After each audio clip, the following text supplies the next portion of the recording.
تو اللہ کے رسول فرماتے ہیں خیر لہو، اس کے لیے کہیں زیادہ بہتر ہے اس بات سے کہ من ان یسأل احدا، کہ وہ کسی سے سوال کرے. کسی کے مانگنے سے، کسی سے مانگنے سے بہتر ہے کہ آدمی جنگل جائے، لکڑیاں کاٹے، اپنی پیٹھ پر وہ گٹھر لا دے، لا کر کے بازار میں بیچے اور اپنی روزی کا سامان کرے. بھیک مانگنے سے بہت زیادہ بہتر ہے یہ. فَيُعْطِيَهُ أَوْ يَمْنَعُهُ، کسی سے مانگے تو اس کو چاہے تو دے دے، چاہے تو منع کر دے. تو یہ مذہب اسلام کی تعلیم ہے. مذہب اسلام کسی کو بھکاری نہیں بناتا. ایک مذہب اسلام کا سیدھا اصول ہے اپنے ہاتھ سے کما کر کے کھاؤ. اور اسی لیے مذہب اسلام اہل ثروت کو، آپ دیکھیں قرآن مقدس پڑھیے، اللہ تبارک و تعالی فرماتے ہیں والذین فی اموالہم حق معلوم للسائل والمحروم. ایک طرف مذہب اسلام اپنے ماننے والوں کو یہ حکم دیتا ہے اپنے ہاتھ سے کما کر کے کھاؤ.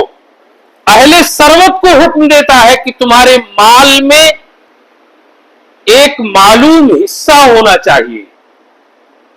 اور مذہب اسلام کی باریکی کو اگر قرآن مقدس آپ پڑھتے ہیں تو اس باریکی کو بھی سمجھنا آپ کا کام ہے. آپ سمجھیے قرآن مقدس یہ نہیں کہتا ہے کہ آپ مسکین کو، اس نے جب کل قیامت کا دن ہوگا، سورہ حاقہ پڑھیے، اللہ تبارک و تعالی وہاں فرماتے ہیں کہ وَلَا يَحُضُّ عَلَى طَعَامِ الْمِسْكِينِ. آیت کریمہ پر غور کیجئے. وَلَا يَحُضُّ عَلَى طَعَامِ الْمِسْكِينِ. جہنمیوں کے جہنم میں جانے کا ایک سبب قرآن بیان کرتا ہے کہ وہ کہیں گے کہ یہ ان کے بارے میں، ان کے جہنم میں جانے کا ایک سبب یہ ہوگا کہ وہ مسکین کو کھانا کھلانے پر راغب نہیں کرتے تھے، ابھارتے نہیں تھے لوگوں کو. یہاں ایک باریک نقطہ غور کیجئے. اسلام، مذہب اسلام یہ نہیں کہتا ہے کہ وہ مسکین کو کھانا نہیں کھلاتا تھا، ابھارتا نہیں تھا.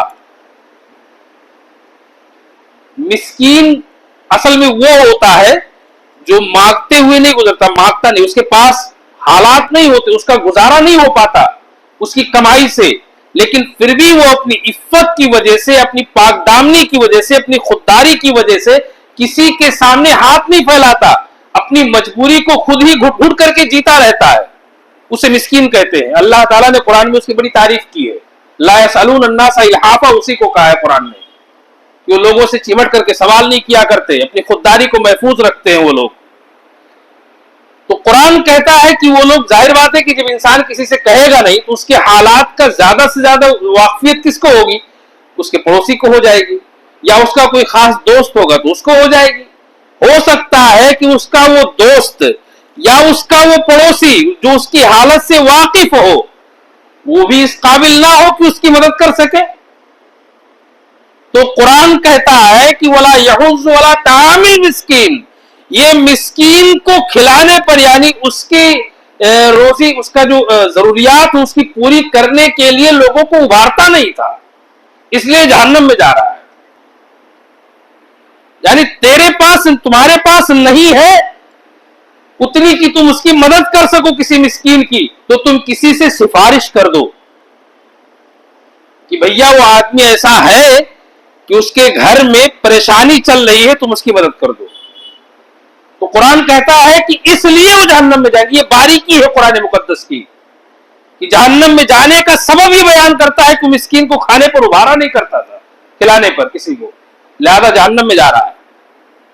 تو مذہب اسلام یہ چاہتا ہے کہ انسان مجبور بھی اگر ہو تو وہ اپنی خودداری محفوظ رکھے، دوسرا کوئی اس کی سفارش کر دے وہ خود مانگنے کے لیے نہ جائے. مذہب اسلام کی تعلیم یہ ہے. اور اسی لیے وہ جب زکوٰۃ کا حکم دیتا ہے تو باقاعدہ ایک ایک کی کیٹیگری بیان کرتا ہے کہ فلاں کو فلاں کو فلاں کو فلاں کو زکوٰۃ دی جائے، کیونکہ مذہب اسلام کی نگاہ میں یہ اولین ترجیحات ہے. اسی لیے تاکہ کوئی آدمی مانگنے پر مجبور نہ ہو، اس کی خودداری محفوظ رہے. یہ مذہب اسلام کی تعلیمات ہے. مذہب اسلام اپنے ماننے والوں کو محنت کی ترغیب دیتا ہے، مانگنے کی ترغیب نہیں دیتا. فقیر بن کر کے گھومنے کی ترغیب نہیں دیتا، حلیے بنا بنا کر کے مختلف قسم کے نقاب اوڑھ کر کے تو کچھ کیمیکل لگا کر کے معذور بن کر کے اپاہج بن کر کے گلیوں میں گھومنے کی، چوراہوں میں گھومنے کی، نکڑوں پہ بیٹھنے کی، اسٹیشنوں پہ بیٹھنے کی، سگنلوں پہ کھڑے ہونے کی، سب کی اسلام اجازت نہیں دیتا ہے۔ یہ جو ہمارے معاشرے میں جو قباحت پھیلی ہوئی ہے، یہ مذہب اسلام کو بدنام کرنے کی، اور اس میں سب سے بڑا ہاتھ بدنام کرنے کا ہمارا ہے۔ ابھی آگے انشاءاللہ بتاؤں گا کہ کیسے ہم خود اس کے ذمہ دار ہیں۔ بہرحال اس سے بڑی برائیاں پیدا ہوتی ہیں سماج کے اندر، یہ بھکاری پن سے، گداگری سے بڑی برائیاں اور بڑے جرائم پیدا ہوتے ہیں۔ اس کی ایک پوری لسٹ نیٹ پہ موجود ہے، آپ کبھی بھی سرچ کر کے دیکھ سکتے ہیں، اتنا وقت نہیں کہ مجھ کو گناؤں، اس کی ضرورت بھی نہیں ہے، عموماً سماج میں لوگ اس کو سمجھتے ہیں، جانتے ہیں۔ میں یہ بتانا چاہتا ہوں کہ اسلام کب مانگنے کی اجازت دیتا ہے، ایک حدیث پڑھ کر کے اس کی تشریح کرنا چاہتا ہوں۔ ابو داؤد شریف کی روایت ہے، حدیث نمبر 1640، حضرت قبیصہ بن مخارق رضی اللہ تعالیٰ عنہ راوی حدیث ہے۔ قبیصہ بن مخارق رضی اللہ تعالیٰ عنہ حدیث کے راوی ہیں، کہتے ہیں کہ اللہ کے رسول صلی اللہ علیہ وسلم نے ارشاد فرمایا، یا قبیصہ ان المسألۃ لا تحل الا لعہد ثلاثہ، اے قبیصہ سوال کرنا، مانگنا کسی کے لیے حلال نہیں ہے سوائے تین آدمی۔ سوال کرنا، مانگنا، بھیک مانگنا، گداگری کرنا، یہ اسلام میں حلال نہیں ہے، حرام ہے یہ، سوائے تین آدمیوں کے۔ آپ نے اس کی کیٹیگری بیان کی، آپ نے وہ بیان کیا پورا تفصیل کے ساتھ۔ آپ نے پہلے شخص کے بارے میں بیان کیا کہ رجل تحمل حمالۃ فحلت لہ المسئلہ، ایک آدمی جس نے کسی کی ضمانت لے لی۔ ضمانت لے لی مطلب ایک آدمی ہے، کوئی قرضدار ہو گیا، قرضہ لے لیا اس نے کسی سے کہ بھیا 6 مہینے بعد، 4 مہینے بعد میں ادا کروں گا۔ وقت گزر گیا، اب جس کا قرض لیا ہے وہ آیا، اس کو پکڑ لیا کہ لا میرا قرضہ دے، اب کہیں سے بھی لا کے دے۔ اب کوئی پڑوسی ہے بیچارہ، تھوڑا ہمدرد ہے، اس سے نہیں دیکھا گیا کہ میرا پڑوسی پریشان ہے یا مسلمان بھائی ہے، میرا پریشان حال ہے، اس سے قرض کا مطالبہ کر رہا ہے، اس کے بیچارے کے گھر میں خود کھانے کے لیے نہیں، کہاں سے لا کے دے گا؟ تو اس نے کہہ دیا اچھا بھیا ٹھیک ہے، آپ اس کو مہلت دے دو 4 مہینے کی، 5 مہینے کی، یا 2 مہینے کی، 3 مہینے کی، 10 دن کی، اگر اتنے دن میں نہیں دے گا تو میں آپ کا قرضہ ادا کر دوں گا۔ یہ ہے ضمانت لینا، کہ میں اس آدمی نے ہمدردی میں تیسرے کی ضمانت لے لی کہ بھیا ٹھیک ہے، میں اس کا، اگر وہ قرضہ ٹائم پہ نہیں دے گا میں اس کا قرضہ ادا کر دوں گا۔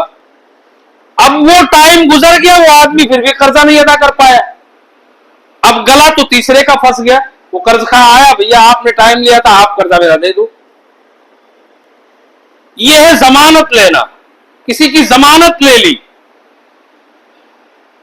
اب اللہ کے رسول صلی اللہ علیہ وسلم فرماتے ہیں کہ فحلت لہ المسئلہ، ایسے آدمی کے لیے بھیک مانگنا جائز ہے، اتنا کہ اس آدمی کا جو قرضہ ہے اس نے ضمانت لی ہے، کسی سے مانگ کر کے، وصول کر کے اس کا قرضہ ادا کر دے بیچارہ،